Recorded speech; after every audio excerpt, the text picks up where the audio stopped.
You've got Iron Man, Captain America, Spider-Man. I mean, these are Earth's mightiest heroes, right?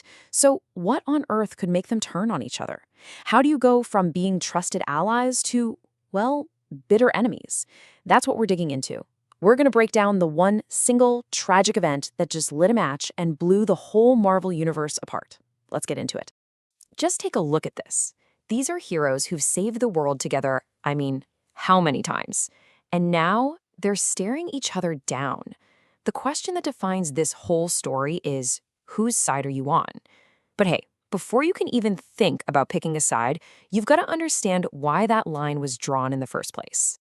So it all kicks off right here. And, it's not with some galaxy-ending threat. Nope. It starts with this kind of C-list team of young heroes, the New Warriors.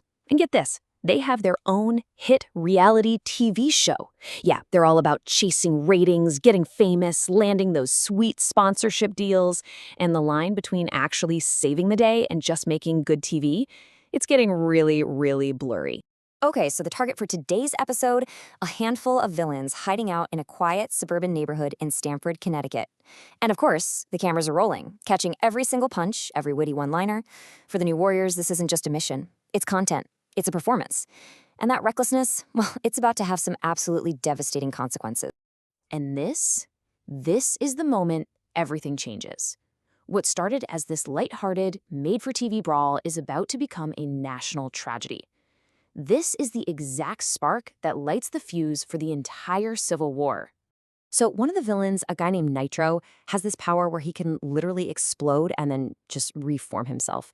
He is super dangerous. The team corners him, but in this desperate move to get a big takedown for the cameras, one of the heroes, Namorita, tackles him right next to an elementary school. You've got kids on the playground, a school bus right there. The stakes just rocketed from reality TV to horrifyingly real.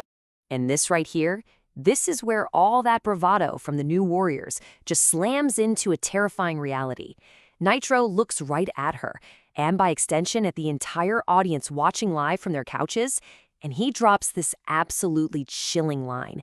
He is not playing games. He's about to do something completely unthinkable. Nitro unleashes his power. A massive, massive explosion just rips through the neighborhood. The blast incinerates the villains, the New Warriors, and pretty much everything in a multi-block radius. And that includes the elementary school and the 60 children who are playing there. Over 600 civilians die in an instant. All of it broadcast live. The fallout is immediate, and it is absolute. The public's trust in superheroes, it's just shattered. That grief turns into anger, and that anger, it turns into political action. The government decides, okay, that's it. The era of masked heroes running around without any oversight is over. A line has officially been drawn in the sand. So, they pass a new law, the Superhuman Registration Act. And what it does is it requires anyone with powers to unmask and register their real identity with the government. They would basically become government agents, trained, accountable, and no more secret identities, no more acting on their own. And just like that, this one law splits the entire hero community right down the middle. On one side, you have Iron Man, who believes registration is a totally necessary step. It's about accountability. But on the other side, you've got Captain America, who sees this as a complete violation of civil liberties. And there is absolutely no middle ground here. And you know who's the first hero to go public with his opposition? The ultimate patriot himself, Captain America. See, for him, this isn't about politics. It's about principle. So he gets confronted by agents from S.H.I.E.L.D., the government's big superhuman intelligence agency, and they're there to enforce the new law. But Cap, he argues that forcing heroes to unmask doesn't actually make anyone safer. It just trades real freedom for the illusion of security. He believes heroes have to follow their own conscience, not a government agenda. And this really brings us to the heart of the conflict, a debate that goes way beyond comic books, right? On one side, you have freedom, the idea that heroes have to be free to act on their conscience, because government control, that can be corrupted. But then on the other side, you have security, the idea that heroes have to be accountable to the public, because unchecked power is just way too dangerous to be left alone. It's a classic philosophical question, and there are no easy answers. So S.H.I.E.L.D. lays it out for Captain America. They give him a choice. Help us enforce the law and start arresting heroes who refuse to register, or be arrested yourself. His decision right here, it's what officially kicks off the war. He refuses. Flat out, he is not going to hunt his friends. And when the agents move in to arrest him, he fights back. The man who has always been a symbol of the American government is now literally fighting against it. And he single-handedly takes down an entire squad of highly trained SHIELD agents.